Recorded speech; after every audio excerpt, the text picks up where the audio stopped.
Welcome to Wealth Wisdom. If you have ambitions to achieve financial success, please leave yes in the comment, and we are here to help you obtain insight and build wealth. The book we are going to share today is Your Future Self by Hal Hershfield. Can we transform our core selves? Take a moment to reflect on the tale of Pedro Rodriguez Filho, a man born into brutality, bearing a dented skull from his father's beatings. Rodriguez Filho, who died in 2023, was a serial killer who had murdered 71 people by 1985.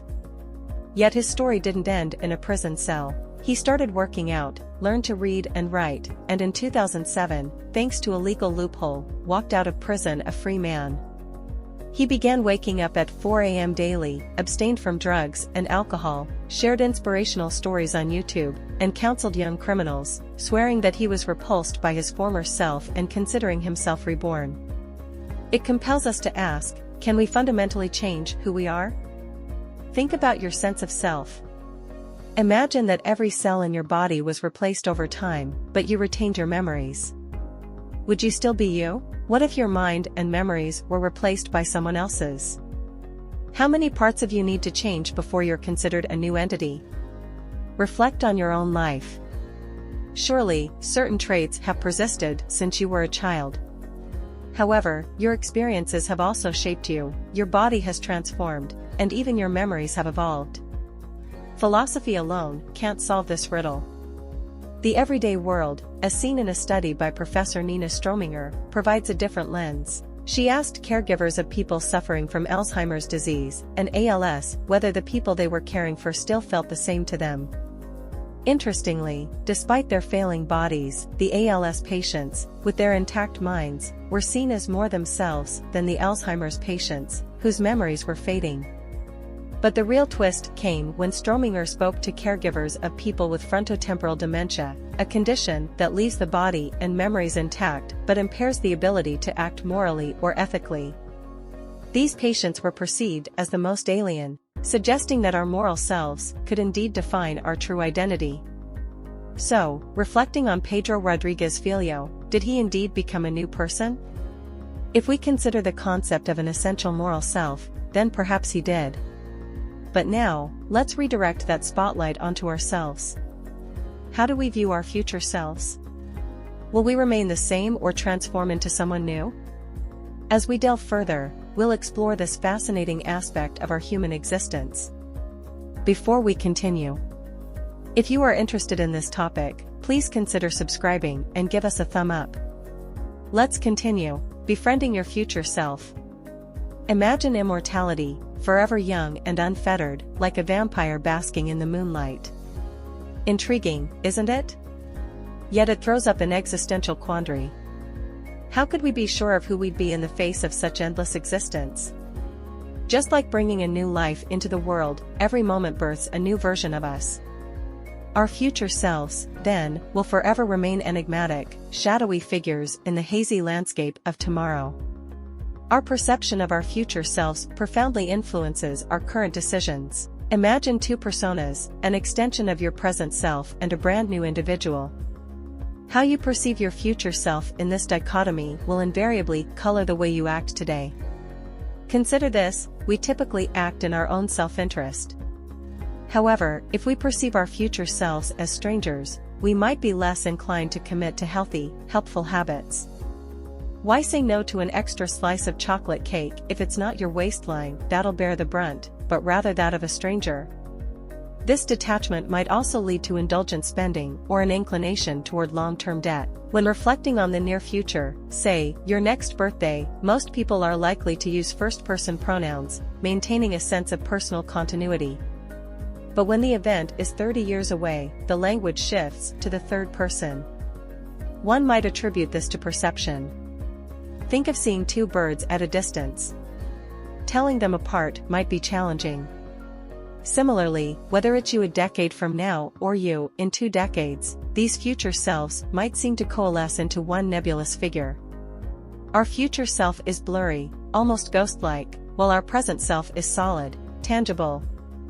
Although our future self is not literally a different person, thinking in this manner can provide insights.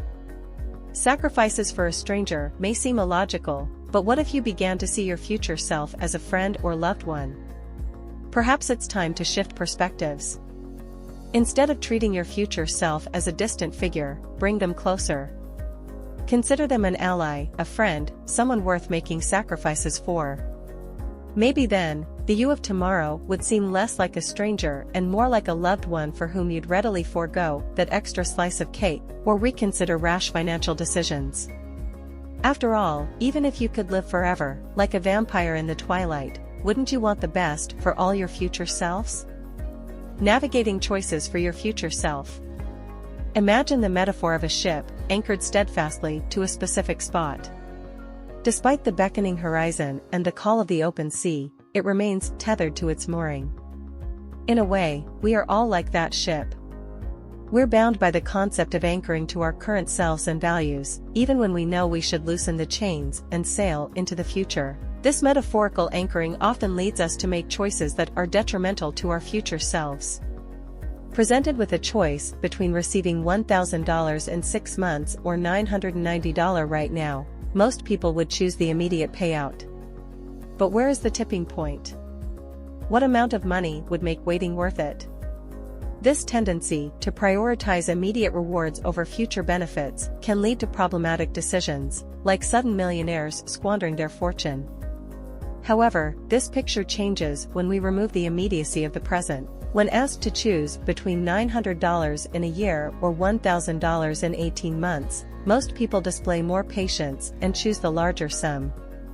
This phenomenon is not limited to financial decisions.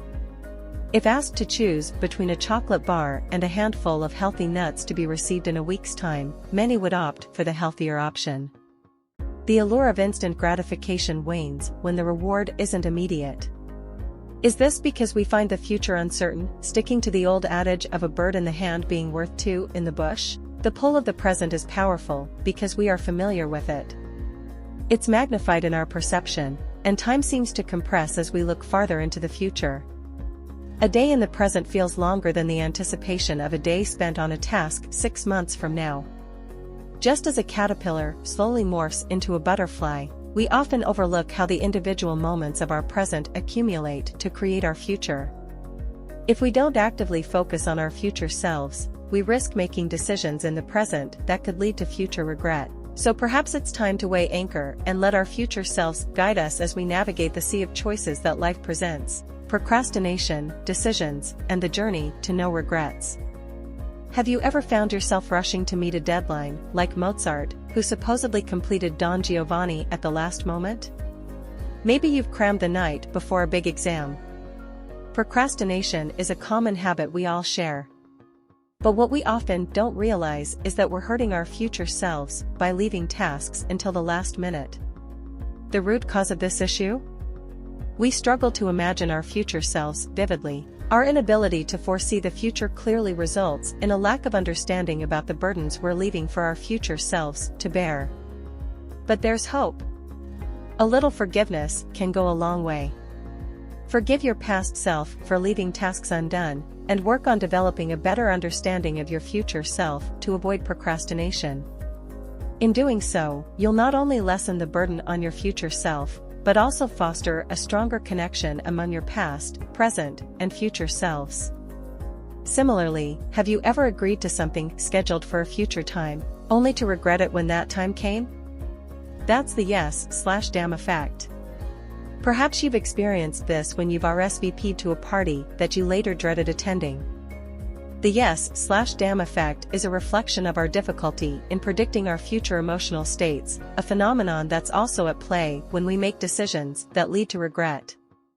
The same goes for regret over getting a tattoo. The significance behind a tattoo may fade over time. Or a hasty decision made while one is impaired may lead to a permanent mark that's later regretted. This could be likened to packing the wrong clothes for a vacation. You know your destination is hot, but because it's cold now, you fail to pack appropriate clothing. This, once again, reveals our struggle to connect with our future selves. This struggle can be traced back to two primary biases. First is the projection bias, our tendency to assume our future selves will feel the way we currently do. Second is the end of history illusion, our belief that our personality and preferences won't change much in the future. Both of these biases cloud our judgment, leading to decisions we might regret, whether that's a tattoo we come to dislike, or a romantic relationship that ends poorly. By understanding these biases and their impact, we can strive to make better decisions for our future selves. In the end, bridging the gap between our present and future selves will help us make choices that we won't come to regret later. Remember, the key to good decision-making is a clear and empathetic understanding of your future self. Strategies for balancing the present and future. Imagine running into your future self, only to discover you are dissatisfied, trapped in a failing marriage, and in failing health. The question then becomes, how can you prevent such a future? How can you shape yourself into the best version of you possible? This journey begins by making your future self feel nearer, more tangible, and more real. Scientific studies suggest that we're more likely to assist a needy family if told the family has already been selected, as they seem more identifiable, more real. This approach can also be adopted for self-improvement. By composing a letter to your future self or crafting a time capsule, you make your future persona tangible, compelling you to make decisions beneficial for them. You can also try a mental exercise, visualize your future, and then mentally travel back to the present. When contemplating the future, use days instead of years as your unit of time, a perspective that's easier to comprehend and operationalize. However, merely visualizing the future isn't sufficient. Afterwards, taking concrete steps and making firm commitments are necessary as well. For example, procuring a 30-session gym membership signals your commitment to fitness. Yet relying solely on willpower isn't always effective. Sometimes it's better to completely eliminate distractions for your future self.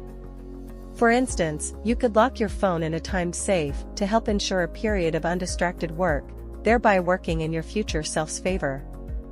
Adding instant punishments for unwanted behaviors is also a powerful motivator, like imposing a fine on yourself if you miss a workout. The sting of an immediate loss will then prompt you to act in your future self's best interest. But shaping a better future doesn't just involve hard choices and sacrifices, it also means making your present more enjoyable. If a task is difficult or unappealing, pair it with something enjoyable. Why not listen to an engaging audiobook while working out, or watch an intriguing YouTube video while brushing your teeth? These are simple modifications that can make mundane or challenging tasks more bearable. When facing an overwhelming task, like a hefty debt, break it down into smaller, manageable payments. It's a more approachable strategy and easier on your current self, while still benefiting your future self. Learning to balance the needs of the present with those of the future is key in this journey. By using some of these strategies, you can construct a bridge to a future where the best version of yourself awaits. It's a careful balancing act, but one that can lead to a fulfilling future. That's the end of today's sharing. If you like our content, please give us a thumb up and share it with your friends. See you next time.